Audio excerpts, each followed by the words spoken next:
नमस्कार बच्चों। तो बच्चे लास्ट लेक्चर में हम लोगों ने जो है इंटीग्रेशन के बारे में इंट्रोडक्शन जो है वो डिस्कस करी थी हम लोगों ने।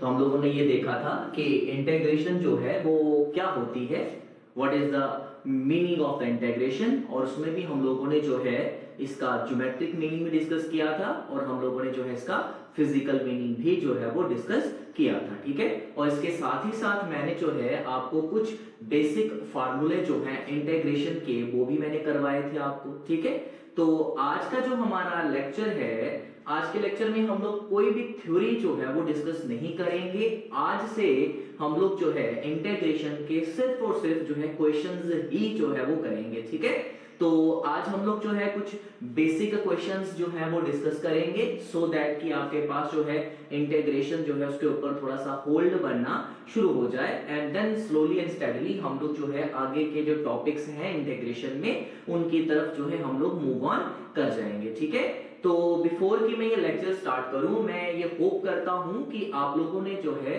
प्रीवियस लेक्चर में जो मैंने आपको फार्मूले जो है बताए थे वो फार्मूले आपने सबके सब ने जो है वो देखे होंगे, उनको अच्छे तरीके से आप लोगों ने जो है मेमोराइज कर लिया होगा और साथ ही साथ आप लोगों ने जो है ट्रिग्नोमेट्रिक फार्मूले जो है वो भी डिस्कस करे होंगे। ठीक है बच्चे, हाँ। तो अगर किसी बच्चे ने जो है ये फॉर्मूले अभी तक नहीं पढ़े हैं, जहां उसने मेरा पिछला लेक्चर जो है वो नहीं पढ़ा है, नहीं देखा है, तो बच्चे आप लोग इस लेक्चर को देखने से पहले आप जो है मेरा पिछला वाला लेक्चर जो है उसको अच्छे तरीके से आप लोग जो है पहले देखिए सो दैट कि आपको इंटीग्रेशन का बेसिक जो है वो पता चल जाए। ठीक है, साथ ही साथ बच्चों आपको जो है ये चैप्टर स्टार्ट करने से पहले फार्मूले जो है ट्रिग्नोमेट्रिक फार्मूले वो आपको आने ही चाहिए। ठीक है, बगैर इंटीग्रेशन फार्मूलों के और बगैर ट्रिग्नोमेट्रिक फार्मूलों के हमारे पास यहाँ पे जो है हम लोग आगे प्रोसीड नहीं कर पाएंगे। ठीक है, सो आई होप जो है आज जो बच्चे मेरा ये लेक्चर देख रहे हैं उन सब ने जो है फार्मूले जो है पहले के पढ़ लिए होंगे।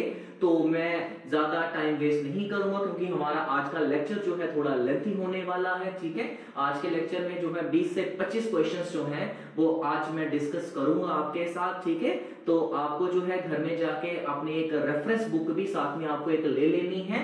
ठीक है, रेफरेंस बुक में हम लोगों ने जो है आर.डी. शर्मा ले सकते हैं, जहां अपनी जो है टेक्स्ट बुक ऑफ एनसीईआरटी जो है वहां से भी आप लोग जो है क्वेश्चंस ले सकते हैं और उनको प्रैक्टिस करिए। ठीक है, इस चैप्टर पे कमांड करने का बच्चों आपके पास और कोई चारा नहीं है सिवाय प्रैक्टिस के। जितने भी क्वेश्चंस आते जाएंगे उन सभी क्वेश्चंस को आप लोग प्रैक्टिस करिए, तभी आपके पास जो है आपको इस चैप्टर के ऊपर कमांड जो है वो होगी। ठीक है, तो चलिए आज का लेक्चर जो है हम लोग स्टार्ट करते हैं। तो कुछ क्वेश्चंस जो है अभी मैंने बोर्ड के ऊपर वो लिख रखे हैं, ये अभी 7 क्वेश्चंस हमारे पास हैं। ऐसे ही करते करते हम लोग जो 3 बार जो है इन क्वेश्चंस को जो है करेंगे, मतलब कुल मिलाकर 21-22 क्वेश्चन जो है आज के लेक्चर में हम लोग डिस्कस करने वाले हैं। ठीक है, तो चलिए स्टार्ट करते हैं। तो बच्चे देखें यहाँ पे हमारा जो है फर्स्ट क्वेश्चन जो है वो हमारे पास क्या आ गया, फर्स्ट क्वेश्चन आ गया इंटीग्रल करिए आप लोग x की पावर 4 का। ठीक है बच्चे, अब इसको जरा इंटीग्रेट करने के लिए हमारे पास जो है मैं फार्मूला फिर आपको बता देता हूं। मैंने आपको एक फार्मूला करवाया था लास्ट लेक्चर में कि x की पावर n का अगर आप इंटीग्रल करिए तो उसका इंटीग्रल होता है x की power n+1 upon n+1 plus c, where c जो है is the constant of integration. तो ये क्वेश्चन बहुत ही बेसिक क्वेश्चन है। ठीक है जी, यहाँ पे इस क्वेश्चन में पावर में क्या दे रखा है, 4 दे रखा है। तो जैसे आप इसको इंटीग्रेट करोगे तो ये बनेगा x की पावर 4+1 अपॉन 4+1 प्लस c, और ये बन गया बच्चों x की power 5 upon 5 plus c। So this is the required solution of the integral. ठीक है, चलें आगे, चलिए फिर। तो नंबर 2 जरा ध्यान दें आप लोग। नंबर 2 में आपको इंटीग्रल पूछा गया है 1 upon square root of x का। ठीक है, अच्छा अब जरा ध्यान दें बेटा, स्क्वायर रूट ऑफ x को मैं x की पावर 1/2 तो लिख ही सकता हूं मैं। ठीक है, और अगर मैं इसी x की पावर 1/2 को मैं न्यूमरेटर में ले जाऊंगा तो ये बनेगा x की पावर -1/2, है ना। तो आ जाके जो है यहाँ पे भी वही फार्मूला अप्लाई हो जाएगा जो आपके फर्स्ट क्वेश्चन में अप्लाई हुआ था। तो यहाँ पे हमारे पास जब आप इंटीग्रल करोगे तो ये क्या बनेगा, x की जो भी पावर होती है उसमें आप क्या करते हो, +1 करते हो। यहाँ पे पावर में था क्या, -1/2 तो +1 कर दिया। सिमिलरली डिनोमिनेटर में भी -1/2 प्लस 1 कर दिया प्लस c, ठीक है। तो ये क्या बना बच्चों, x की पावर 1 में से हाफ गए तो क्या बचा, हाफ, डिनोमिनेटर में भी क्या बचा, हाफ, प्लस आ गया c, ठीक है। इसी को जरा सिंप्लीफाई कर दें तो x की पावर 1/2 यानी कि स्क्वायर रूट ऑफ x आ गया, और बेटा जी डिनोमिनेटर में 1/2 है तो कुल मिलाकर क्या बन जाएगा, 2 टाइम्स रूट x, ठीक है बच्चे, क्लियर हो गया सबको। तो ये था हमारे पास फर्स्ट और सेकंड क्वेश्चन। चलें आगे क्वेश्चन नंबर 3 के ऊपर जरा ध्यान दीजिएगा। अच्छा बेटा क्वेश्चन नंबर 3 और 6 जो है इसको जरा ध्यान से देखें। क्वेश्चन नंबर 3 और 6 जो है इनको करवाने से पहले मैं आपको एक बेसिक रिजल्ट जो है मैथमेटिक्स में वो करवा देता हूं। बेसिक रिजल्ट हमारे पास क्या आता है जरा ध्यान दीजिएगा, e की पावर log ex जो है this is always equal to x, ठीक है। ये आपने जो है मेमोराइज करना, मैं अभी इसका प्रूफ आपको करवा देता हूं सो दैट कि आपको इसको क्रैम ना करना पड़े, ठीक है बच्चे। तो क्या होता है, e की power log to the base ex जो है that is always equal to x, ठीक है। चले जरा ध्यान दें, मैं क्या कर लेता हूं, लेट कर लेता हूं कि e की power log to the base ex जो है that is nothing but y। मैंने क्या मान लिया कि बच्चे ये जो हमारे पास एक्सप्रेशन है इस एक्सप्रेशन का रिजल्ट है क्या बच्चा, y, ठीक है। मैं क्या करता हूं, मैं दोनों साइड पे log लगा देता हूं मैं, so taking log both sides, ठीक है। तो ये क्या बनेगा, log e की power log to the base ex is equal to right hand side पे आ गया आपके पास log y, ठीक है। ऑब्वियसली बात है जो log है नेचुरल है तो इसका बेस क्या लिया है मैंने, e लिया है, ठीक। अच्छा अब हमको लॉगरिथम में एक फार्मूला पता है कि log m to the power n जो है this is always equal to n log m, ठीक है बेटा। तो यहां पे जरा ध्यान दीजिए आप लोग, ये रहा log इसको मानिए आप m और इसकी पावर को क्या मानिए आप n मानिए, तो ये क्या बन जाएगा बेटा, ये बन गया जी आपके पास log m की पावर n is log n log m, यानी कि ये आ जाएगा log e to the base e and this is equal log to the base e y, ठीक है। यहां से क्या हुआ, log m की पावर n था तो इसको कैसे लिखेंगे, n log m जो है वो कौन आ गया, e, ठीक है बच्चे। अच्छा अब जरा यहां पे ध्यान दें कि log e to the base e ये तो ऑलवेज 1 होगा, है ना, क्यों, क्योंकि लॉगरिथम की डेफिनेशन क्या होती है, डेफिनेशन ये होती है कि बेटा हम लोग जो है बेस की क्या पावर करें ताकि हमें ये नंबर मिल जाए, ये टर्म मिल जाए। अब e की पावर क्या करोगे कि e मेरे 1 ही करना पड़ेगा, तो log e to the base is always equal to 1। तो यहां से हमारे पास ये क्या बन गया, log x to the base e, log e to the base e, ये तो 1 पहुंच चुका है, इसको लिखना ही नहीं हम लोगों ने। तो राइट हैंड साइड पे क्या आ गया, log to the base e और y, ठीक है। अब दोनों साइड से मैं यहाँ पे अगर log जो है रिमूव कर दूं तो बेटा जी मेरे पास y की वैल्यू आई क्या, x आई, है ना।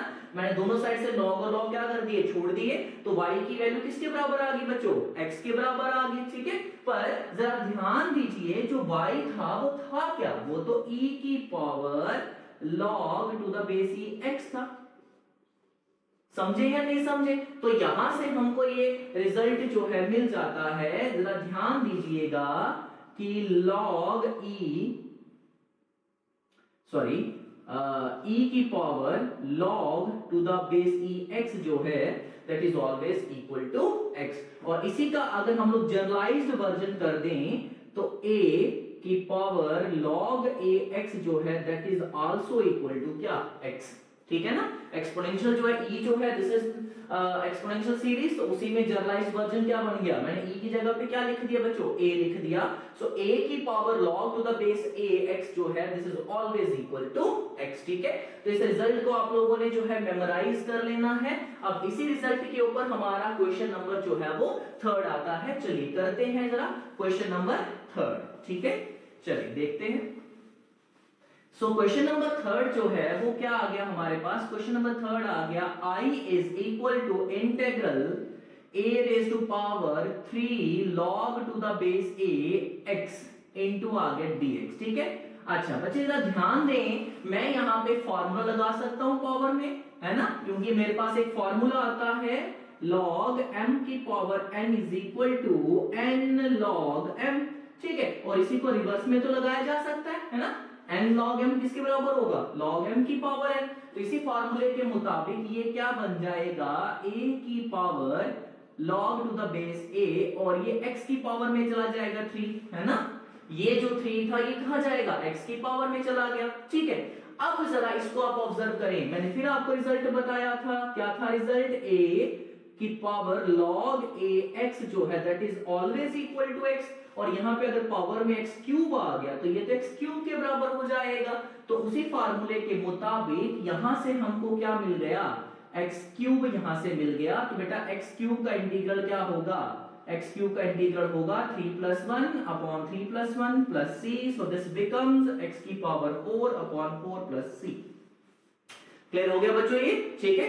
तो ये था क्वेश्चन नंबर 3। चलें अब आगे जरा नेक्स्ट चलते हैं हम लोग क्वेश्चन नंबर 4 के ऊपर, जरा ध्यान दीजिएगा। Question number 4, so i is equal to integral, ये आ गया बच्चों cos 2x प्लस आपके पास आ गया 2 times sin square x upon ये आ गया बच्चों cos square x into dx, ठीक है।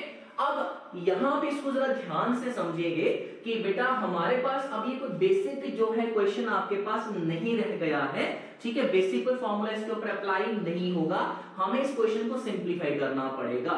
इससे पहले मैं आपको एक चीज बताते चलूं कि ऐसा ही क्वेश्चन अगर आपको डिफरेंशिएशन में आता तो डिफरेंशिएशन में हमारे पास जो है क्वोशिएंट रूल आता है ना, वहां पे हम लोगों के पास प्रोडक्ट रूल भी होता है, वहां पे हमारे पास क्वोशिएंट रूल भी होता है, ठीक है जी।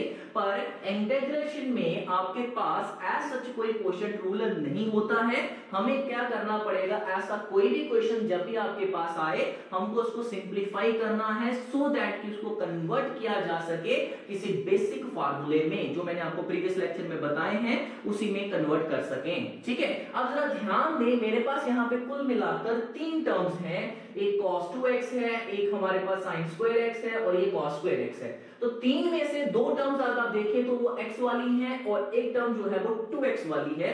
तो यहां पे सबसे पहले तो मैं हाफ एंगल फार्मूले का इस्तेमाल करूंगा और मैं इस वाली टर्म को भी कन्वर्ट करूंगा किसमें भला, इसको भी मुझे कन्वर्ट करना है किसमें, x में, ठीक है बच्चे। तो जरा ध्यान दें कि हमारे पास जो cos 2x है इसके हमारे पास कुल मिलाकर 4 फार्मूले होते हैं, मैं लिख देता हूं यहां पे। पहला cos स्क्वायर x माइनस कितना होता है sin स्क्वायर x, दूसरा होता है 2 cos स्क्वायर x माइनस 1, तीसरा होता है 1 माइनस 2 sin स्क्वायर x, और चौथा formula 1 minus tan square x upon 1 plus tan square x। तो कुल मिलाकर इसके 4 फार्मूले हमारे पास यहाँ पे रहते हैं। अब इनमें से हमको कोई एक फार्मूला इस्तेमाल करना है, तो मैं यहाँ पे जो है जहां तो ये फार्मूला भी इस्तेमाल कर सकता हूँ, ये भी कर सकता हूँ, ये भी कर सकता हूँ। मैं फोर्थ फार्मूला यहाँ पे नहीं लगाऊंगा क्योंकि मैं अगर tan में लेकर गया तो क्वेश्चन हमारा फिर थोड़ा सा और मुश्किल हो जाएगा। तो ये बेटर है कि जहां तो मैं इसको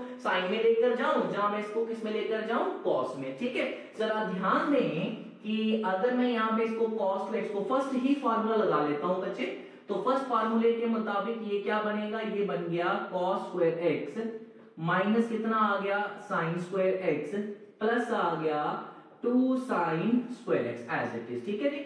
cos 2x का फार्मूला लगा दिया मैंने, डिनोमिनेटर में आपके पास आ गया cos स्क्वायर x इनटू कितना आ गया dx, ठीक है बच्चे। अच्छा अब जरा ध्यान दें, यहाँ पे cos स्क्वायर x को तो मैंने कुछ नहीं करा, अब वो तो एज इट इज लिख लिया। ये देखिएगा जरा, ये माइनस का sin स्क्वायर है और ये प्लस का 2 है, सो प्लस का 2 टाइम माइनस का 1 टाइम, दिस बिकम्स प्लस का 1 टाइम, तो ये बन गया sin स्क्वायर x, और डिनोमिनेटर में आपके पास क्या आ गया cos स्क्वायर x इनटू कितना dx, ठीक है बच्चे। अच्छा अब जरा ध्यान दें, न्यूमरेटर में जरा देखो sin square x plus cos square x, ये तो 1 दे देगा, तो जब ये 1 दे गया तो ऊपर क्या बचा 1, नीचे आ गया cos स्क्वायर x इनटू आ गया dx, ठीक है बच्चों। अब जरा ध्यान दें 1 अपॉन cos स्क्वायर किसके बराबर होता है, sec स्क्वायर के बराबर, तो ये आ गया sec स्क्वायर x इनटू आ गया dx, और sec स्क्वायर का इंटीग्रल होता है, क्योंकि जरा ध्यान दें डिफरेंशिएशन में tan का डेरिवेटिव क्या होता है sec स्क्वायर, तो इंटीग्रेशन तो डेरिवेटिव का क्या है रिवर्स है, तो अगर tan का डेरिवेटिव हुआ sec स्क्वायर तो sec स्क्वायर का इंटीग्रल कौन हुआ tan, तो यहां से हमें क्या मिल गया tan x प्लस कितना हो गया c। So this is the required solution. ठीक है, अब जरा क्वेश्चन को जरा ध्यान से देखिए, कोई मुश्किल नहीं था, बट यहां पे आपको ट्रिग्नोमेट्री आनी चाहिए। अगर आपको ट्रिग्नोमेट्री नहीं आती है तो ध्यान दीजिएगा बच्चे, आपको बहुत दिक्कत आने वाली है इंटीग्रेशन में। ठीक है, चले तो नेक्स्ट क्वेश्चन की तरफ मूव ऑन करते हैं। ये क्वेश्चन नंबर 4 हो गया हमारे पास। नेक्स्ट देखें जरा क्वेश्चन नंबर 5। क्वेश्चन नंबर 5 हमारे पास क्या है बच्चों, क्वेश्चन नंबर 5 आ गया I इज इक्वल इंटीग्रल किसका करना है, ये आ गया 2 times cos square x minus कितना आ गया बच्चों cos 2x अपॉन आपके पास आ गया sin square x into dx। ठीक है, अब ये क्वेश्चन सेम वैसा ही है जैसा आपने क्वेश्चन नंबर 4 किया है। यहां पे भी 3 में से 2 टर्म्स जो है वो x वाली है और एक टर्म आपके पास है 2x वाली, तो हम लोग क्या करेंगे यहां पे इसको चेंज कर लेते हैं, जरा ध्यान दीजिएगा। 2 टाइम्स cos स्क्वायर x आपका वैसे का वैसा माइनस भी वैसे का वैसा, cos 2x को लगाइए फार्मूला, तो ये क्या बन गया बच्चों cos स्क्वायर x माइनस कितना आ गया sin स्क्वायर x। ठीक है ना, तो डिनोमिनेटर में क्या आया आपके पास, डिनोमिनेटर में आ गया sin स्क्वायर x। ठीक है, चलिए तो ये क्या बना बच्चों, ये बन गया 2 times cos square x minus कितना आ गया cos स्क्वायर x और माइनस माइनस क्या हो गया प्लस, तो ये क्या बन गया sin स्क्वायर x। ठीक, डिनोमिनेटर में कितना आया बच्चों sin स्क्वायर x आ गया। ठीक है, अब जरा ध्यान दीजिए, 2 टाइम में से 1 टाइम चले गए तो क्या बचा आपके पास 1 टाइम आ गया, so this is cos square x, साथ में कौन आ गया sin स्क्वायर x और डिनोमिनेटर में आपके पास आ गया sin स्क्वायर x इनटू कितना आ गया dx। ठीक है, सेम कहानी बेटा जी, cos square x plus sin square x तो आपको 1 दे देगा, तो ये कितना बचा जी आपके पास, न्यूमिनेटर में 1 आ गया, डिनोमिनेटर में आ गया sin स्क्वायर। ठीक है, तो 1 अपॉन sin स्क्वायर किसके बराबर हो गया बच्चों, ये आ गया कोसेक स्क्वायर के बराबर, तो ये आ गया cosec square x into dx। ठीक है, अब जरा ध्यान दें, हमें ये देखना है कि क्या कोसेक स्क्वायर का इंटीग्रल होता है। जरा ध्यान दीजिएगा, डिफरेंशिएशन में cot का डेरिवेटिव क्या होता है, cot का होता है माइनस कोसेक स्क्वायर x, तो कोसेक स्क्वायर का हमारे पास इंटीग्रल क्या होगा माइनस cot ऑफ x, तो इसका इंटीग्रल आ गया minus cot of x plus आ गया c। क्लियर हो गया बच्चे, आया सबको समझ में। ठीक है, चले आगे, चले फिर क्वेश्चन नंबर 6 आपके पास आ गया, जरा देखें इसको भी।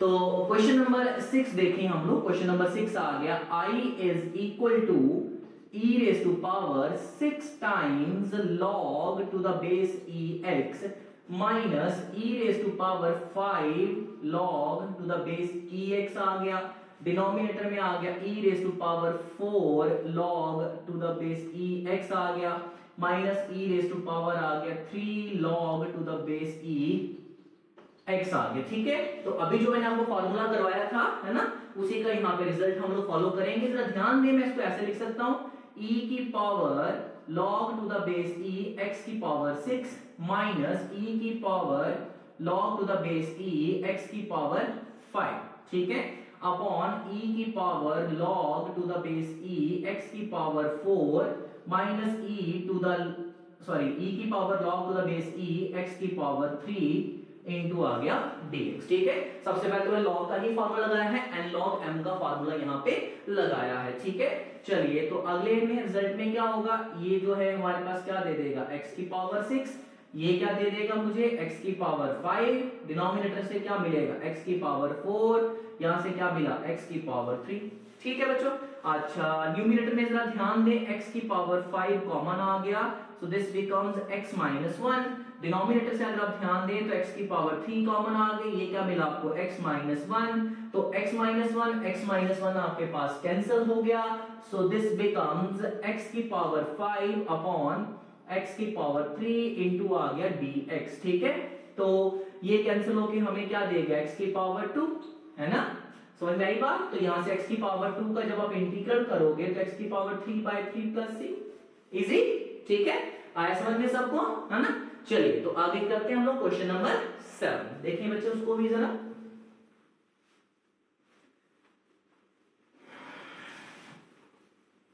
सो क्वेश्चन नंबर 7 देखिए जरा, ये तो बिल्कुल बेसिक सा क्वेश्चन आ गया हमारे पास। क्वेश्चन नंबर 7 जो है ये आ गया x क्यूब प्लस आपके पास आ गया 5x स्क्वायर माइनस आ गया 4 प्लस आपके पास आ गया 7/x प्लस आ गया 2/√x इंटू dx। तो मैंने आपको कल बताया था कि हमारे पास इंटीग्रेशन में सम रूल और डिफरेंस रूल चलता है, तो यहां से हम लोग इसको सम और डिफरेंस रूल लगा देंगे, तो ये क्या बनेगा x क्यूब dx अलग कर दिया प्लस 5x स्क्वायर dx इसको भी सेपरेट कर दिया माइनस 4 इंटू dx इसको भी सेपरेट कर दिया प्लस हमारे पास 7/x इंटू dx ये भी सेपरेट हो गया प्लस आपके पास 2/√x इंटू dx। तो सभी को मैंने क्या कर दिया, सेपरेट कर दिया यहाँ पे, ठीक है बच्चे। अब इसका इंटीग्रल तो हो ही जाएगा x की पावर 4/4। अच्छा यहाँ पे ध्यान दें, यहाँ पे मैंने कल आपको एक रिजल्ट करवाया था बच्चों कि अगर k टाइम्स अगर आपके पास फंक्शन है तो जब आप इसका इंटीग्रल करते हो तो ये कांस्टेंट चला जाता है बाहर, तो इंटीग्रल सिर्फ किसका होता है, फंक्शन का। तो सेम कहानी यहाँ पे ध्यान दो, कांस्टेंट कौन है 5, वो तो एज इट इज आ गया। अच्छा x स्क्वायर का जब इंटीग्रल करोगे तो वो क्या देगा, x³ 3 दे देगा, ठीक है। अच्छा माइनस, जरा यहाँ पे ध्यान दीजिएगा कि बेटा जी आपके पास आ गया 4 इंटू dx, ठीक है, 4 कांस्टेंट है चला गया बाहर, तो ये आ गया। अब जरा ध्यान दें कि हमारे पास यहाँ पे इंटीग्रल और डेरिवेटिव एक साथ आ गया है, ठीक है। अब बच्चे ना सुने कि इंटीग्रेशन और डिफरेंशिएशन दोनों एक दूसरे का क्या है, रिवर्स है, ठीक है जी। तो जब इंटीग्रेशन और डिफरेंशिएशन एक साथ आएंगे तो हमारे पास जो है दोनों एक दूसरे को जो है, सिंस ये दोनों एक दूसरे का क्या है, इनवर्स है, तो दोनों एक दूसरे को कैंसल आउट करेंगे and we will be left only with the function, ठीक है। तो यहां पे हमारे पास इंटीग्रेशन और डिफरेंशिएशन एक साथ आ गई है, तो हमारे पास ये कैंसिल होकर हमको फंक्शन मिला, और फंक्शन है क्या बेटा जी, x यहाँ पे, तो इसका इंटीग्रल क्या हो गया 4x, ठीक है बच्चों। तो ये मिल गया 4x, ठीक, प्लस यहां से 7 चला गया बाहर 1/x, तो 1/x का इंटीग्रल क्या होगा। अब सुनिए जरा, log x का डेरिवेटिव क्या होता है 1/x, तो 1/x का इंटीग्रल कौन हुआ, log x, ठीक है बेटा। तो यहाँ पे आ गया log, और मैं mod x लिखूंगा, वो आपको समझ में आना चाहिए क्योंकि log कभी भी नेगेटिव वैल्यूज नहीं लेता है, ठीक है। जरा ध्यान दें, यहाँ पे 2 चला गया बाहर, ये 1/√x था, √x को अगर आप ऊपर ले जाएंगे तो ये बना देगा x की पावर -1/2, है ना। और इसको अभी सॉल्व करना सिखाया मैंने आपको, ठीक है। चलिए एक स्टेप और बढ़ा देता हूं मैं, यहाँ पे x की पावर 4/4 माइनस आ गया 5x³ 3 minus 4x plus 7 times log of mod x plus आपके पास 2 टाइम्स, यहाँ पे ध्यान दीजिएगा तो ये क्या देगा, x की पावर -1/2 प्लस 1, ये आ गया -1/2 प्लस 1, ठीक है। तो ये क्या बना, x की पावर 1/2 अपॉन कितना आ गया 1/2, दिस बिकम्स 2√x, ठीक है। तो ये साथ में आ गया 2√x, और अब हम लोग जो है कांस्टेंट ऑफ इंटीग्रेशन भी लगा देंगे। बच्चों यहाँ पे ध्यान दीजिएगा कि हमने यहाँ पे 1 2 3 4 5 इंटीग्रेशन करी है, बट जो कांस्टेंट ऑफ इंटीग्रेशन है वो हमेशा एक बार ही लगता है। हम पांचों के पांचों इंटीग्रेशन के साथ जो है कांस्टेंट नहीं लगाएंगे, एक ही कांस्टेंट लगेगा सभी के साथ, ठीक है। तो ये हमने यहाँ पे प्लेस कर दिया। सो ये 2 × 2 कितना दे गया जी आपको 4, तो 4√x आ गया। So this is the required integration. Clear हो गया? होप अभी अब तक आपको ये 7 क्वेश्चंस जो है प्रॉपर तरीके से समझ आ गए होंगे। चलिए अब हम लोग जो है कुछ आगे क्वेश्चंस जो है वो डिस्कस करते हैं, ठीक है। तो क्वेश्चन नंबर 8 देखिए आगे। तो क्वेश्चन नंबर 8 क्या आ गया हमारे पास, I is equal to integral, ये आ गया x³ plus 5x square plus 4x plus 1 upon x square into dx, ठीक है बच्चे। चलिए तो अगेन जो है ये बेसिक जो है क्वेश्चन तो है नहीं हमारे पास, इसको हमको सिंप्लीफाई करना पड़ेगा। जरा ध्यान दें, डिनोमिनेटर में हमारे पास एक ही टर्म है, तो मैं क्या करूंगा, मैं इस टर्म को सभी टर्म्स के साथ सेपरेट करके जो है वो लिख लेता हूं। तो ये क्या बना बच्चे आपके पास, ये बन गया x³ upon x square plus 5x² upon x square plus 4x upon x square plus 1 upon x square. ठीक है बच्चे, तो करें जरा इसको सिंप्लीफाई, ऊपर x³ नीचे x², तो न्यूमरेटर में x बच गया, यहां से x² और x² चले गए तो 5 बच गया, यहां से x² डिनोमिनेटर में है तो ये 1/4 अपॉन x आ गया। ठीक है, और यहां से 1 अपॉन x² इसको ऊपर ले जाएं तो x की पावर -2। ठीक है बच्चे, अब यहाँ पे कौन सा रूल लगेगा, यहाँ पे लगेगा सम रूल। ठीक है, तो करें जरा, तो ये आ गया x का इंटीग्रल अलग कर देना है, प्लस 5 का इंटीग्रल अलग आ गया, प्लस 4 अपॉन x का इंटीग्रल अलग आ गया, और x की पावर -2 का इंटीग्रल अलग आ गया। ठीक है, तो x का इंटीग्रल क्या होगा बच्चों, अब x²/2, क्योंकि फॉर्मूला नंबर 1 लगता है। ठीक है, यहाँ पे 5 कांस्टेंट, ये वही आ गया, 5 कांस्टेंट है। ठीक है, कांस्टेंट चला जाएगा बाहर और डेरिवेटिव और इंटीग्रेशन आपका एक साथ आ गया। और जब डेरिवेटिव और इंटीग्रल आ जाए एक साथ तो बेटा जी बचता कौन है, फंक्शन। तो वो फंक्शन है कौन, यहाँ पे x है। ठीक है, चले आगे, 4 कांस्टेंट है एज इट इज आ गया, 1 अपॉन x का इंटीग्रल क्या होता है बच्चों, log ऑफ x। ठीक है ना, log x का डेरिवेटिव 1/x, तो 1/x का integral log of x। Mod आपको पता है क्यों लगाया जाता है, यहाँ पे ध्यान दीजिए, ये क्या आएगा, x की पावर -2 + 1 अपॉन -2 + 1 और प्लस आ जाएगा कांस्टेंट ऑफ इंटीग्रेशन। तो ये आपके पास क्या बन गया, ये बन गया x²/2 प्लस आ गया 5 times x plus 4 times log of mod x आ गया, x की पावर -2 + 1 इज -1। ठीक है, अपॉन -1 + c, इसी को रीअरेंज किया जा सकता है ना, ये -1 यहाँ पे चला जाएगा तो ये आ गया यहाँ पे माइनस, x की पावर जो -1 है इसको ले आए डिनोमिनेटर में, सो दिस बिकम्स 1 अपॉन x। ठीक है, so this is the required solution. Easy. ठीक है, चले अब आगे क्वेश्चन नंबर 9 पे, सो ध्यान दीजिएगा, question number 9। So I is equal to 1 minus x square root of x into dx। ठीक है बेटा, अब यहां पे मैं क्या करता हूं, इस रूट x को दोनों टर्म्स के साथ करवाता हूं मल्टीप्लाई, तो 1 into root x is root x minus कितना आ गया, x root x into आ गया dx।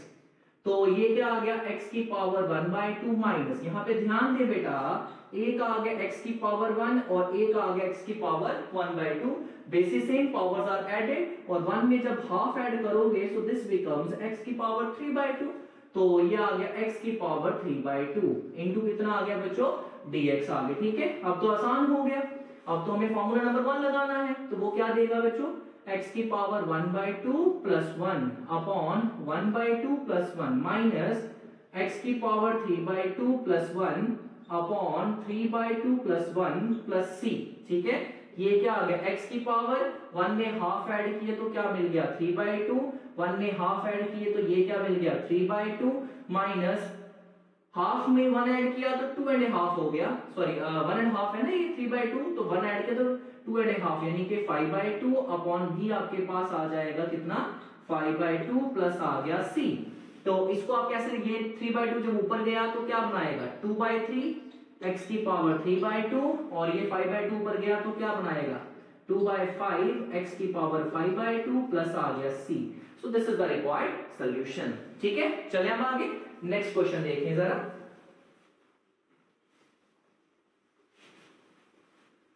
सो क्वेश्चन नंबर आपके पास आ गया बच्चों 10। ठीक है, 10th क्वेश्चन देखो क्या है, इंटीग्रल किसका है, root of x plus 1/√x का होल स्क्वायर इनटू आ गया dx। ठीक है बच्चे, अगेन अगर आप इस क्वेश्चन को ऑब्जर्व करें तो फिर ये बेसिक क्वेश्चन हमारे पास नहीं है, हमको इसको भी सिंप्लीफाई करना पड़ेगा। तो मैं पहले तो a + b का होल स्क्वायर लगा देता हूं, तो ध्यान दीजिएगा ये क्या आएगा, स्क्वायर रूट ऑफ x का आ गया स्क्वायर यानी कि a का स्क्वायर, 1/√x का स्क्वायर यानी कि b का square, 2 into a root x into b 1/√x into कितना आ गया dx। ठीक है बेटा जी, तो ये क्या बना, स्क्वायर और स्क्वायर रूट कैंसिल हो गया, क्या मिल गया x, स्क्वायर और स्क्वायर रूट कैंसिल, क्या देगा आपको 1/x, प्लस ये रूट और ये कैंसिल हो गया तो प्लस क्या मिला आपको 2, ठीक है ना। जरा ध्यान दे, x का इंटीग्रल करोगे तो क्या मिलेगा, x²/2 मिल जाएगा, 1/x का इंटीग्रल करोगे तो क्या मिलेगा log of x, और 2 तो कांस्टेंट है, कांस्टेंट बाहर जाएगा तो वही कहानी कि डेरिवेटिव और फंक्शन एक साथ, इंटीग्रेशन एक साथ आया, सो दिस बिकम्स 2x, ठीक है, और साथ में आपके पास constant of integration. I hope अब आपको इस चीज समझ आना शुरू हो गया होगा, ठीक है जी। चलिए फिर आगे क्वेश्चन नंबर देखें, आगे 11th क्वेश्चन देखो जी।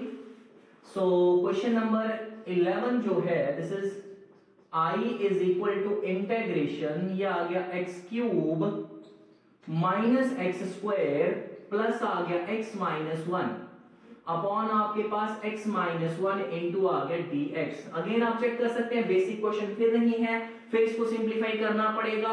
जरा ध्यान दीजिएगा, मैं यहाँ पे ग्रुपिंग करता हूं टर्म्स की, पहली दो टर्म में से x² कॉमन निकाल अगर मैं लेता हूं यहां से, तो ये क्या देगा मेरे को x-1, ठीक है, प्लस ये x-1 हमने अलग से ग्रुप बना लिया, डिनोमिनेटर में आपके पास आ गया x-1 इंटू आ गया dx। तो न्यूमरेटर में से अगर आप देखें तो x-1 कॉमन आ गया, साथ में क्या बचा x² + 1, डिनोमिनेटर में क्या है x-1 इंटू क्या आ गया dx। x-1 कैंसिल, तो इंटीग्रेशन किसकी करना पड़ेगी x² + 1 इंटू आ गया dx। करें जरा, x² का इंटीग्रल करोगे तो क्या मिलेगा x³/3, 1 कांस्टेंट है, इंटीग्रेट करोगे तो x मिल जाएगा, है ना। आई होप अब आपको सम रूल समझ आना शुरू हो गया होगा। बेसिकली यहाँ पे हमारे पास दो इंटीग्रल होने वाले थे, एक x² का और एक किसका 1 इंटू dx यानी कि dx, ठीक है। x² का इंटीग्रल क्या ले गया x³/3। अब यहाँ पे डेरिवेटिव और इंटीग्रेशन तो एक साथ आ गई, तो क्या मिलेगा फंक्शन प्लस c, ठीक है बच्चे, समझ में आया सबको। चले आगे क्वेश्चन नंबर 12 देखें। तो क्वेश्चन नंबर 12 आपके पास आ गया, I is equal to integral square root of 1 plus cos 2x। अब बच्चे इसको जरा ध्यान से देखें, यहां पे तो हमें हाफ एंगल फार्मूला इस्तेमाल करना पड़ेगा। जरा ध्यान दें कि हमारे पास cos 2x का फार्मूला किसके बराबर होता है। cos 2x का फार्मूला होता है बच्चे हमारे पास 2 cos square x -1। चार फार्मूले में से एक फार्मूला ये भी आता है। अच्छा, इस -1 को अगर मैं इस तरफ ले जाता हूं तो ये +1 हो जाएगा। सो 1 प्लस cos 2x किसके बराबर आया 2 cos square x के बराबर। ये हाफ एंगल था, तो अगर मैं यहाँ पे अगर मैं 2 की बजाय 4 कर दूंगा, तो यहां से अगर 2 की बजाय 4 कर दिया हम लोगों ने, तो ये क्या दे देगा मेरे को 2 टाइम्स cos 2x, ठीक है ना। ये होता है हमारे पास हाफ एंगल फार्मूला, ठीक है। ये चीज आपको समझ में आ जानी चाहिए। खैर हमें तो इसकी जरूरत है नहीं है, हमारा तो यहीं से काम हो जाएगा। 1 प्लस cos 2x किसके बराबर है 2 cos square x के बराबर। तो देखिए जरा, तो ये क्या बना देगा हमारे पास integral 1 plus cos 2x is 2 times cos square x into dx, ठीक है। अब मैं स्क्वायर रूट डिस्ट्रीब्यूट कर लेता हूं, तो एक तो बना स्क्वायर रूट ऑफ 2 और एक आपके पास क्या बना square root of cos square x into dx, ठीक है बच्चे। तो इस स्क्वायर रूट 2 को आप ले जाइए बाहर। अच्छा, स्क्वायर और स्क्वायर रूट आपके पास कैंसिल, तो कौन बचा आपके पास cos of x, ठीक है ना। तो ध्यान दीजिए बेटा, sin x का डेरिवेटिव होता है cos, तो cos का इंटीग्रेशन क्या होगा sin, ठीक है। तो साथ में क्या आगे बचे आपके पास sin of x plus c। Clear हो गया सबको। So this is the required answer. चलिए आगे क्वेश्चन नंबर 13 देखें। सो क्वेश्चन नंबर 13 जो है वो आपके पास आ गया, I is equal to square root of 1 plus sine 2x into dx। अब जरा ध्यान दीजिएगा कि हमारे पास 1 प्लस cos x का फार्मूला था और हमारे पास 1 प्लस साइन 2x का कोई फार्मूला नहीं होता है। अब इसको भी सिंप्लीफाई करेंगे, जरा ध्यान देना किस तरीके से सिंप्लीफाई करता हूं मैं, जरा ध्यान दीजिएगा। मैं 1 को लिख लेता हूं बच्चे sin square x plus cos square x, कोई दिक्कत नहीं है ना। sin square x plus cos क्या होता है 1 ही होता है, ठीक है। अच्छा, जो आपके पास sin 2x है इसको लगा लेते हैं हाफ एंगल फार्मूला, तो ये क्या बन जाएगा, ये बनेगा 2 times sin x into cos x, ठीक है ना, मैंने sin x का लगाया फार्मूला इसको, ठीक है। अब जरा इसको ऑब्जर्व करें, यहाँ पे ये क्या बन गया, sin का स्क्वायर प्लस cos का square 2 times sin x cos x, so this is a square plus b square plus 2ab, so this becomes a plus b whole square, ठीक है बच्चे। तो ये sin x plus cos x का आ गया whole square, ठीक है ना। ओपन करोगे तो sin square x plus cos square x 2 sin x cos x वही बनेगा। तो यहां से ध्यान दीजिए, स्क्वायर के साथ स्क्वायर रूट हो गया कैंसिल, तो ये क्या बना जी हमारे पास इंटीग्रेशन किसका, sin x plus cos x का, ठीक है। अब जरा ध्यान दें क्योंकि सम रूल लगेगा यहाँ पे, तो sin x को जैसे आप इंटीग्रेट करोगे तो sin का इंटीग्रल होगा माइनस cos, क्योंकि रिकॉल करिए जरा कि हमारे पास cos का डेरिवेटिव होता था माइनस sin, cos का डेरिवेटिव माइनस sin, तो माइनस साइन का इंटीग्रेशन होना चाहिए cos, तो अगर माइनस साइन का इंटीग्रेशन cos हुआ तो साइन का माइनस cos, तो ये आ गया। अच्छा सिमिलरली cos का इंटीग्रल क्या होगा जी हमारे पास sin x प्लस आ गया c। क्लियर है जी सबको, चलिए आगे नेक्स्ट देखो क्वेश्चन नंबर 14। थोड़ा सा बच्चे मेरे को लेक्चर को फास्ट चलाना पड़ रहा है ना, क्वेश्चंस को मेरे को बैक टू बैक, क्योंकि हमारे पास इंटीग्रेशन बहुत लेंथी है, बहुत ज्यादा।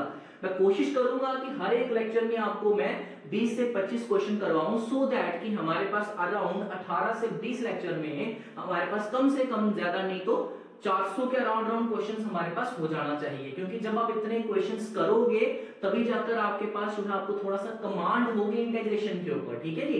ये बहुत बड़ा यूनिट है, तो इसको जरा ध्यान से चलिएगा, हर क्वेश्चन को प्रैक्टिस करिएगा, पूरे लेक्चर को ध्यान से सुनिए, पूरे किस तरीके से मैं सिंपलीफाई करता हूं, तो ये जरा आप लोगों ने इसको ध्यान से देखना है, ठीक है जी। हाँ जी चलिए अब आगे नेक्स्ट क्वेश्चन हमारे पास आ गया नंबर 14।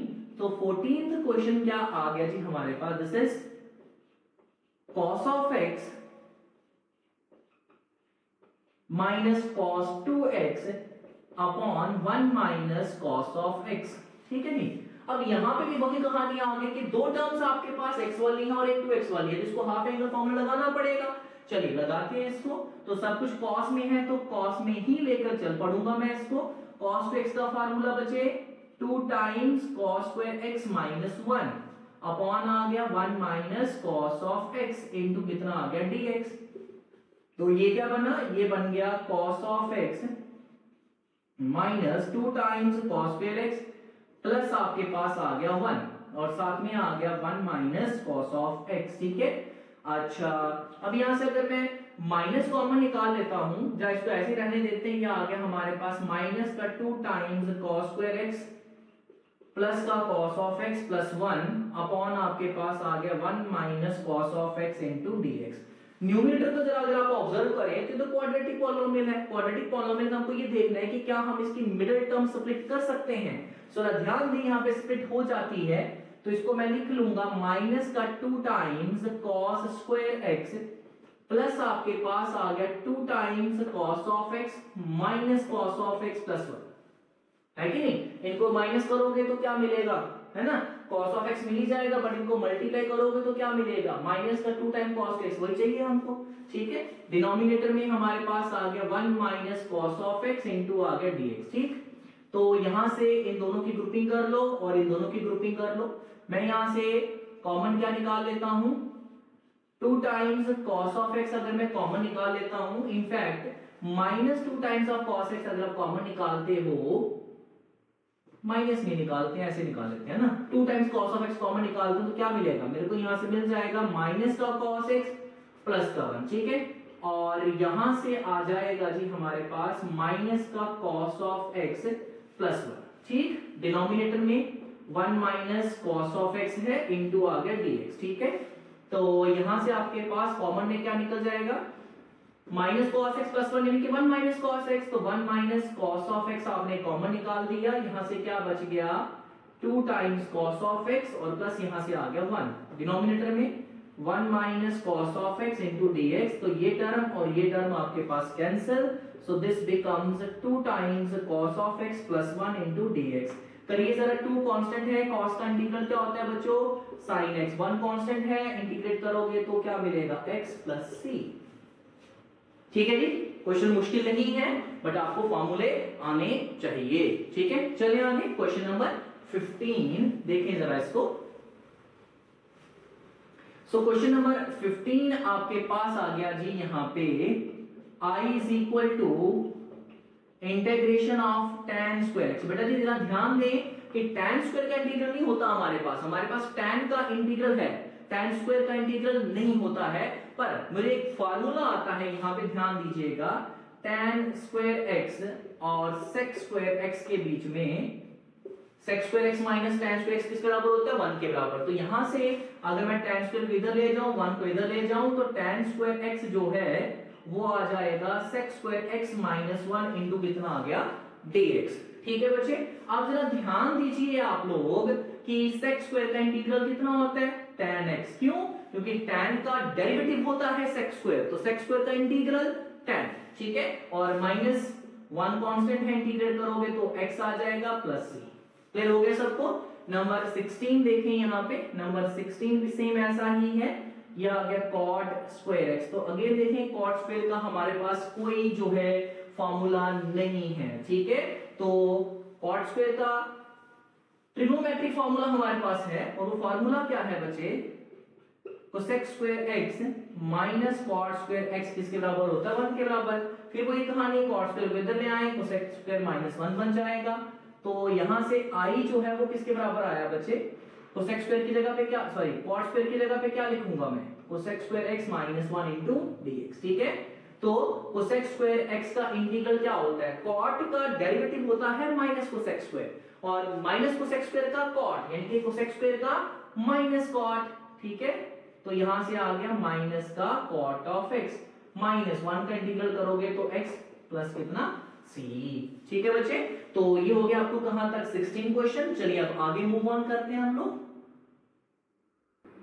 चलिए बच्चों, तो देखिए आगे क्वेश्चन नंबर 17। ठीक है, क्वेश्चन नंबर 17 क्या आया हमारे पास, I is equal to integral 1 upon sin square x into cos square x into dx।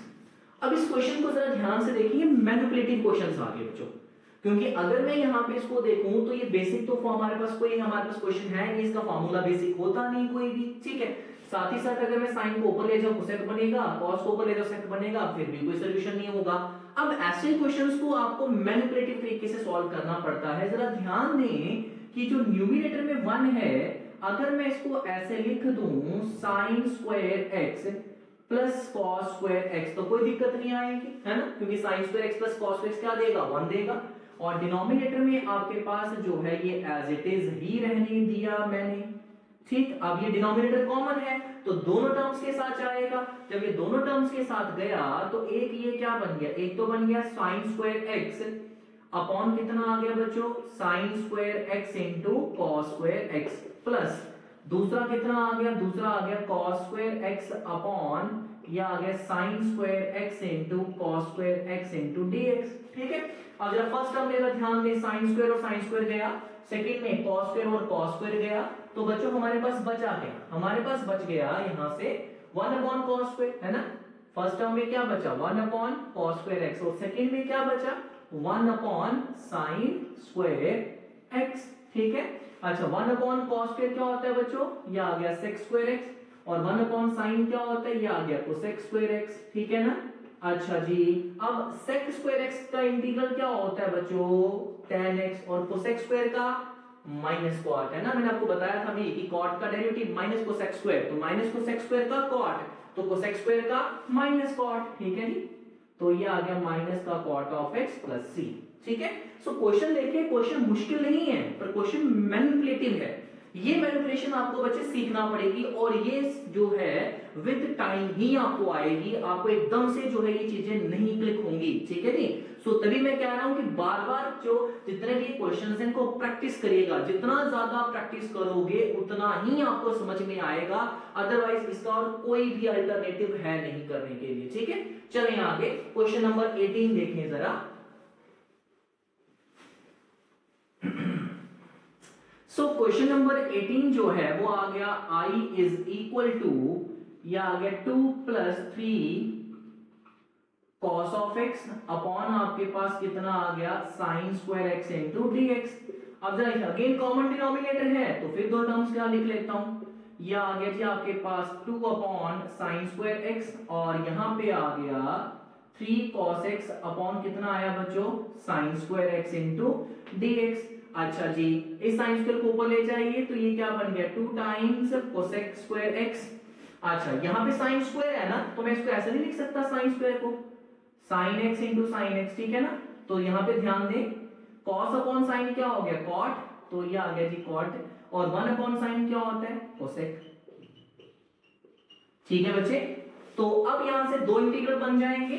तो पहला इंटीग्रल क्या बना 2 इंटू इंटीग्रेशन किसकी आई, इंटीग्रेशन आ गई आपके पास कोसेक स्क्वायर x की, ठीक है, प्लस यहां से 3 कॉमन आ गया, तो ये क्या आया बच्चे कोसेक ऑफ x इंटू कितना आ गया कॉट ऑफ x, ठीक है। अच्छा फिर जरा ध्यान दें यहां से कि कोसेक स्क्वायर का इंटीग्रल क्या होता है माइनस कॉट, तो यह है माइनस का 2 टाइम्स कोसेक स्क्वायर का आ गया cot plus 3 cosec x into cot x। तो जरा ध्यान दें कि हमारे पास जो है कोसेक x का डेरिवेटिव क्या होता है, कोसेक x का डेरिवेटिव होता है minus cosec x into cot x। तो minus cosec x into cot x का क्या हो गया माइनस सॉरी कोसेक x, तो यहां से कोसेक x कॉट x है, तो इसका इंटीग्रल क्या आएगा माइनस का कोसेक x प्लस e। मैं फिर रिपीट कर रहा हूं, डेरिवेटिव अगर आप करते हैं किसका कोसेक ऑफ x का डेरिवेटिव करते हैं तो ये आता है माइनस का cosec x into cot x। तो उल्टा चलिए, minus cosec x into cot x का इंटीग्रल क्या होना कोसेक x, यहां से माइनस हटा दिया जाए तो यहां पे लगा, ठीक है ना। तो कोसेक x कॉट x का इंटीग्रल क्या होगा minus cosec x। So this is the question. चलिए आगे क्वेश्चन नंबर 19 देखिए।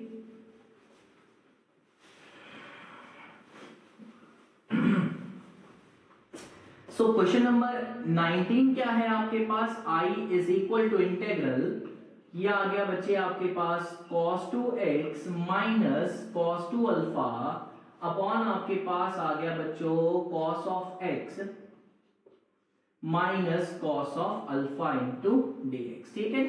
अब यहां से क्या करना पड़ेगा, नीचे देखो यहां से x है और अल्फा है, ऊपर 2x है 2 अल्फा है, तो इनको चेंज करूंगा हाफ एंगल में। चलिए कर लेते हैं फिर। cos 2x का फार्मूला क्या होता है बच्चे, ये आएगा 2 times cos square x minus 1। cos x क्या आ गया 2 cos square x minus 1 minus ये कितना आ गया 2 cos स्क्वायर अल्फा माइनस 1, ठीक है।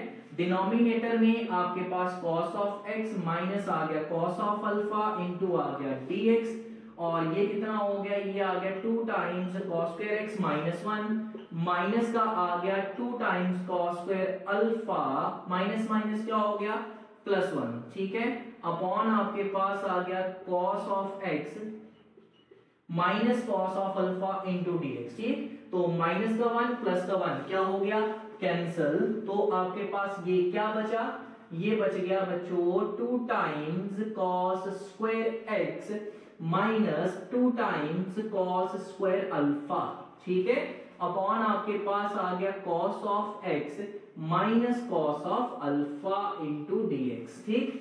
न्यूमरेटर में से मैं क्या करता हूं बच्चे 2 कॉमन निकाल लेता हूं। जैसे मैं 2 कॉमन निकाला, ये क्या बचा cos स्क्वायर x माइनस कितना आ गया cos स्क्वायर अल्फा अपॉन आपके पास क्या आ गया cos of x minus cos of alpha into आ गया dx। चलिए देखें यहाँ पे न्यूमरेटर में बच्चे अब आपके पास एक फार्मूला बन रहा है इसका a square minus b square का, वो किसके बराबर होता है a minus b into a plus b। तो ये आ गया cos x minus cos alpha into ये आ गया cos ऑफ x प्लस कितना आ गया cos ऑफ अल्फा, तो a minus b into a plus b आ गया। डिनोमिनेटर में ये आ गया जी आपके पास cos of x minus cos of alpha into dx, ठीक। तो ये टर्म और ये टर्म आपके पास हो गई कैंसल, तो ये क्या बचा 2 times integration cos of x plus cos of alpha into dx। अब जरा यहाँ पे ध्यान दें, हमारे पास लगेगा सम रूल, तो एक तो इसका इंटीग्रल एक इसका इंटीग्रल, ठीक है। जरा ध्यान दें cos x का इंटीग्रल क्या होता है बच्चों, cos x का इंटीग्रल हो गया sin x, ठीक। अब यहाँ पे ध्यान दें इंटीग्रेशन तो विद रिस्पेक्ट टू क्या हो रही है x हो रही है, और ये क्या है तो अल्फा है, तो cos अल्फा को क्या मानेंगे कांस्टेंट, क्या मानेंगे कांस्टेंट, ठीक है, क्योंकि इंटीग्रेशन तो x के रिस्पेक्ट में है, तो cos x का इंटीग्रल तो आ गया sin x, वो तो ठीक है, पर cos अल्फा कांस्टेंट है, तो cos अल्फा जब कांस्टेंट है तो बेटा जी ये चला गया बाहर, तो डेरिवेटिव और इंटीग्रेशन जब एक साथ आई तो क्या मिला जी आपको x मिल गया। समझे या नहीं समझे? क्लियर है? इसको हम लोगों ने दो अलग अलग इंटीग्रल बनाए, कॉस का इंटीग्रल आ गया साइन कॉस अल्फा, बट ये कांस्टेंट था, जब ये कांस्टेंट का बाहर जाएगा तो इंटीग्रेशन किसकी होनी? dx की। तो मतलब इंटीग्रल और डेरिवेटिव एक साथ आ गया, जब इंटीग्रल और डेरिवेटिव एक साथ आया तो बचता कौन है? फंक्शन। फंक्शन कौन था? x। क्लियर हो गया सबको? चलें आगे, नेक्स्ट देखें क्वेश्चन नंबर 20।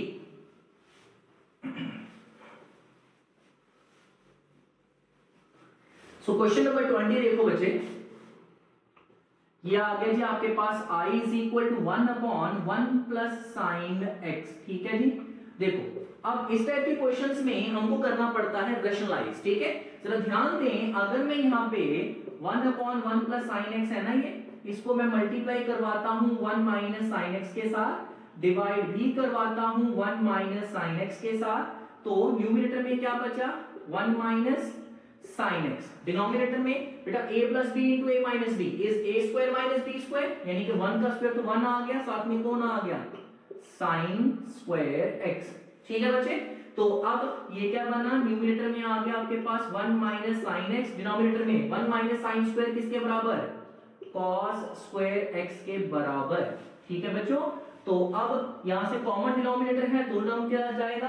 तो एक तो बना जी आपके पास 1 अपॉन cos स्क्वायर x, और एक आपके पास आ गया बच्चे sin x upon cos square को मैं लिख लूंगा cos x into cos of x। ठीक है, तो ये क्या बना? 1 upon cos square is nothing but sec square x, और sin अपॉन cos क्या दे देगा बच्चों आपको? tan ऑफ x, और 1 अपॉन cos क्या दे देगा? sec x दे देगा। ठीक है, अब जरा ध्यान दें, sec x का इंटीग्रल क्या होता है? tan x। sec x का इंटीग्रल tan x। ठीक है, sec x tan x का इंटीग्रल क्या होगा? यह आएगा बच्चों sec x। ठीक है कि नहीं? क्योंकि sec x का डेरिवेटिव क्या होता है? sec x का डेरिवेटिव होता है sec x tan x, तो sec x tan x का इंटीग्रल इज sec x, तो ये आपके पास आ गया। ठीक है, सिमिलर क्वेश्चन जो है वो 21st भी है। 21st में भी आपको क्या करना है? रैशनलाइज करना है, वो भी आप लोग खुद करेंगे। चले आगे क्वेश्चन नंबर 22 पे।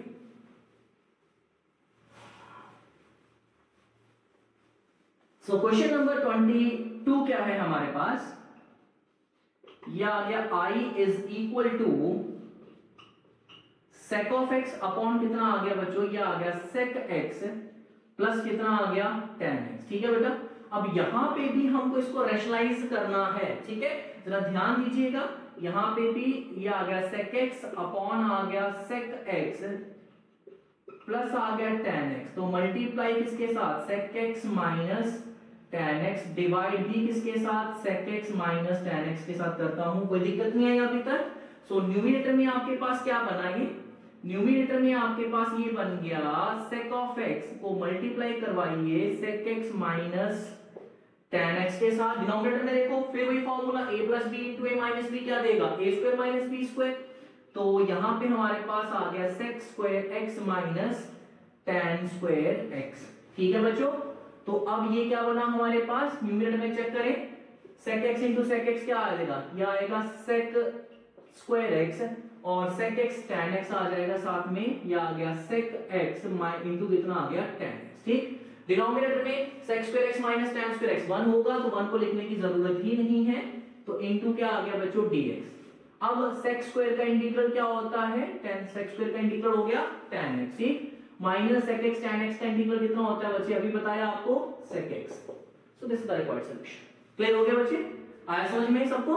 ठीक है, चले आगे क्वेश्चन नंबर 23 पे।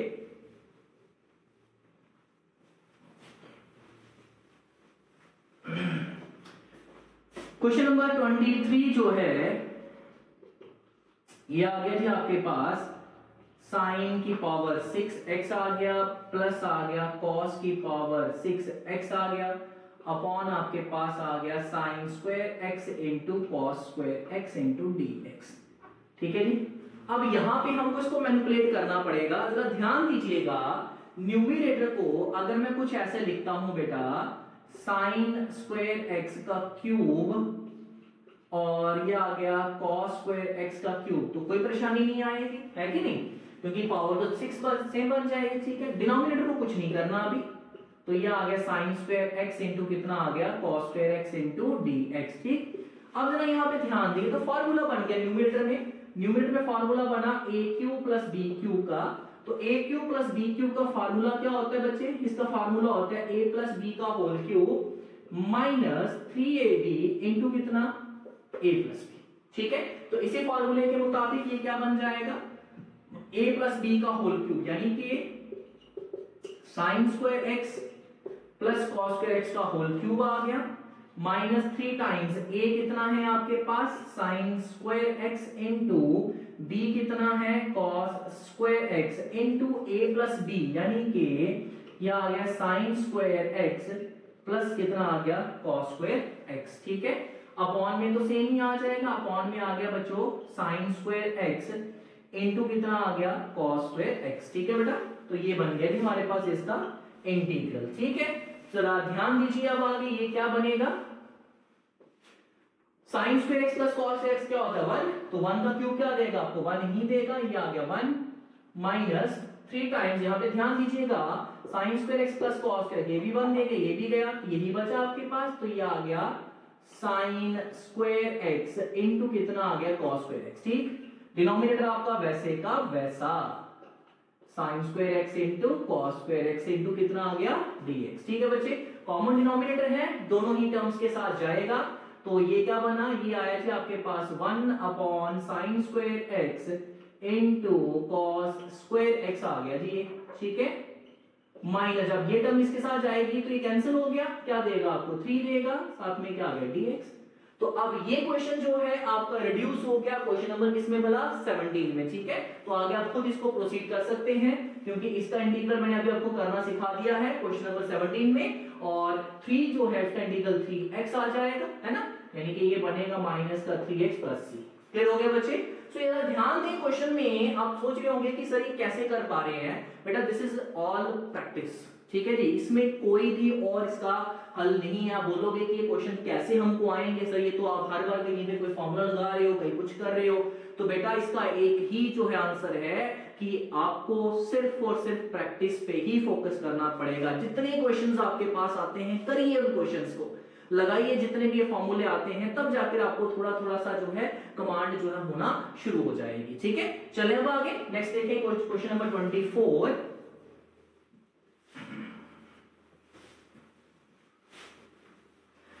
सो क्वेश्चन नंबर 24 देखिए जरा, this is I is equal to 1 plus cos 4x और डिनोमिनेटर में है cot x minus tan x। यहां पे जरा ध्यान दीजिएगा, यहां पे कुल मिलाकर 4 टर्म्स हैं, 1 से तो चलो कोई दिक्कत नहीं है, एक cos वाली है, एक tan और cot। तो हम लोग यहाँ पे क्या करेंगे, बेसिक ट्रिग्नोमेट्रिक रेशियो 2 होती है हमारे पास, एक sin और cos, तो हम लोग करेंगे क्या कि tan और cot को भी जो है कन्वर्ट करेंगे किसमें भला, cos में। ठीक है, पहले तो 1 प्लस cos 4x का लगाइए फार्मूला, 1 प्लस cos 4x का फार्मूला होता है 2 cos स्क्वायर 2x।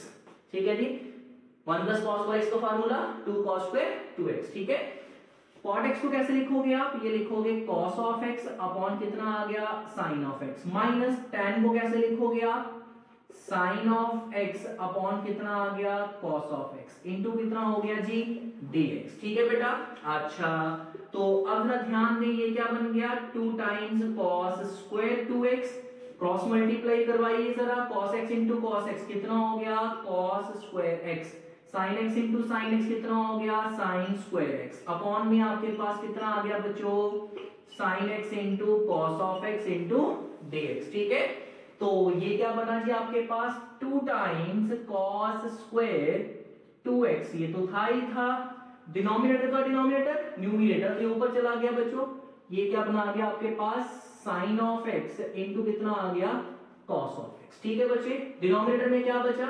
डिनोमिनेटर में बच गया cos स्क्वायर x माइनस कितना हो गया sin square x into dx। ठीक है बच्चे, अब जरा ध्यान दीजिएगा जरा कि ये जो आपका 2 है, इस 2 को उठा के मैं यहां पे ले आता हूं तो कोई दिक्कत नहीं आएगी। ये क्या बन गया आपके पास cos स्क्वायर 2x, और जब आप इसको ले आओगे तो ये क्या बन गया 2 times sin x into cos of x।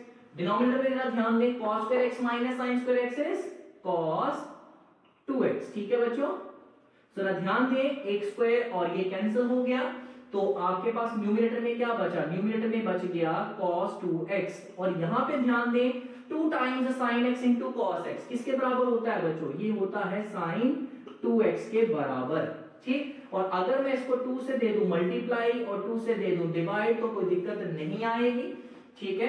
तो अब ये क्या बन गया 1/2, इसको जरा ध्यान दे, 2 times sin x into cos x किसके बराबर, दोबारा से हाफ एंगल फार्मूला, तो ये क्या बनेगा sin 4x into dx। समझे आप लोग या नहीं समझे, क्लियर हुआ है सबको, ठीक है बच्चे। यहाँ पे हमने फिर से किसका फॉर्मूला लगाया, हमने फार्मूला लगाया यहाँ पे हाफ एंगल फार्मूला, ठीक है। इसका कैंसिल किया था तो ये बना था sin 2x और एक cos 2x, 2 से मल्टीप्लाई 2 से किया डिवाइड, तो यहां से बन गया sin 4x। अब sin 4x का इंटीग्रल करना पड़ेगा। अब जरा ध्यान दीजिएगा कि हमारे पास इंटीग्रल जो है वो sin x का होता है, sin 4x का इंटीग्रल नहीं होता है। ये ध्यान दें कि डिफरेंशिएशन और इंटीग्रेशन में यही फर्क है बेटा, इंटीग्रेशन बहुत ज्यादा स्ट्रिक्ट है, बहुत ज्यादा स्ट्रिक्ट है। यहाँ पे अगर हमारे पास डिफरेंशिएशन होता तो हम लोग क्या करते, हम लोग आसानी से पीएफए लगा लेते, पावर फंक्शन एंगल लगा लेते, है ना, तो उस केस में हो जाता सोल्यूशन हमारे पास। पर हमारे पास इंटीग्रेशन में एज सच नहीं होता है, ठीक है। इंटीग्रेशन में अगर sin x की इंटीग्रेशन है तो sin x की ही है, आपके पास sin 4x की इंटीग्रेशन नहीं है, ठीक है। फिर भी मैं आपको इसका शॉर्टकट आगे चलकर हम लोग इसको एक और तरीके से करेंगे, but for the time being मैं आपको एक तरीका बता देता हूं इसको हल कैसे करना है। जरा ध्यान दीजिए 1/2 तो आपका वैसे रहेगा। यहां पे ध्यान दें, जब भी इस तरीके का आपके पास कोई भी फंक्शन आ जाए, अब साइन का इंटीग्रल वैसे आपको पता है, साइन का इंटीग्रल क्या होता है माइनस कॉस, तो जब माइनस कॉस हो तो आप एज इट इज लिख ही लीजिएगा, वो तो आएगा ही आएगा। साथ ही साथ आपने यहाँ पे एक चीज और करनी है कि जो भी यहाँ पे एंगल होगा उस एंगल का डिनोमिनेटर में करिएगा डेरिवेटिव, ठीक है। इसको समझिएगा, मैं लेटर ऑन आपको जो है एक मेथड से इसको समझाऊंगा कि करना कैसे है, वो होता है इंटीग्रेशन बाय सब्स्टिट्यूशन मेथड। पर अभी के लिए हम लोग उस मेथड तक नहीं पहुंचे हैं, तो मैं आपको डायरेक्ट यहाँ पे बता रहा हूं करना क्या है। साइन का इंटीग्रल आपको आता है, साइन का इंटीग्रल क्या हो गया माइनस कॉस, तो वो आ गया। साथ ही साथ जब एंगल है, एंगल कितना है 4x, तो 4x का क्या करना डेरिवेटिव, पर कहां करना डिनोमिनेटर में, तो 4x का डेरिवेटिव क्या होता है बच्चों 4, ठीक है जी। तो प्लस आ गया c, तो कुल मिलाकर ये क्या बना माइनस का cos 4x अपॉन आ गया 8 plus c। So this is the required solution. समझ में आई बात, फिर से रिपीट कर रहा हूं, क्या किया, साइन का इंटीग्रल कितना होता है माइनस कॉस, ठीक है। एंगल का डेरिवेटिव करना, पर कहां करना डिनोमिनेटर में, इंटीग्रेशन नहीं करना, डेरिवेटिव करना। साइन का इंटीग्रल हो गया माइनस कॉस, फिर उसके बाद एंगल का डेरिवेटिव कहां पे डिनोमिनेटर में, तो ये बन गया, ठीक है। हो गया, समझ में आ गया सबको। चले आगे, लास्ट क्वेश्चन देखिएगा आज के लेक्चर का, क्वेश्चन नंबर 25 देखिए जरा। क्वेश्चन नंबर 25 क्या आ गया बच्चों, ये आ गया i इज इक्वल टू 2 की पावर x प्लस 3 की पावर x अपॉन 5 की power x into dx। Again अगर आप चेक करें तो कॉमन डिनोमिनेटर है, तो इसको मैं कुछ ऐसे लिख सकता हूं, ये आ गया 2 अपॉन 5 की पावर x और फिर आ गया 3 अपॉन 5 की पावर x, ठीक है। अगेन सम रूल लगेगा, जैसे आपने सम रूल लगाया तो दो इंटीग्रल बन गए, एक बना 2 अपॉन 5 की पावर x इनटू आ गया dx और एक बना आपके पास 3 अपॉन 5 की पावर x इनटू dx। तो इनको एक जो फार्मूला लगेगा वो ये है बेटा, अगर आप a की पावर x का इंटीग्रल करोगे तो इसका इंटीग्रल होता है a की power x upon log of a, और यहाँ पे a की जगह पे कौन है, एक जगह पे 2/5 है और एक जगह पे कौन है 3/5। तो जब आप इसका इंटीग्रल करोगे तो ये आपके पास क्या बनेगा, ये आएगा 2/5 की पावर x, ax आ गया upon log a, upon log a यानी कि log 2/5 प्लस दूसरा ये आपके पास आ गया 3/5 की power x upon log of 3/5 plus, ठीक है। ये फॉर्मूला मैंने लगाया, ax का अगर इंटीग्रल करें तो वो क्या होता है ax अपॉन log a, ठीक है। तो यहाँ पे a का काम कौन कर रहा था 2/5, तो 2/5 की पावर x का इंटीग्रल 2/5 की power x upon log of 2/5 और 3/5 की पावर x का 3/5 की power x upon log of 3/5, ठीक है बच्चे। तो ये रहे आज के हमारे 25 क्वेश्चन जो है हम लोगों ने डिस्कस किए। होप आप सबको ये क्वेश्चंस जो है वो समझ आए होंगे। तो बच्चे इस जो है लेक्चर को रिपीट कर करके देखिएगा, बार बार जो है चैनल जो है इस लेक्चर को देखिए ताकि आपको समझ में आए कि कैसे ये क्वेश्चंस किए हैं। आप लोग इन क्वेश्चन को अच्छे तरीके से प्रैक्टिस करिए, ठीक है जी। तो नेक्स्ट लेक्चर में मैं लेकर आऊंगा आपके पास इंटीग्रेशन बाय सब्स्टिट्यूशन, ठीक है बच्चे। चलो मिलते हैं हम लोग नेक्स्ट लेक्चर में। Thank you.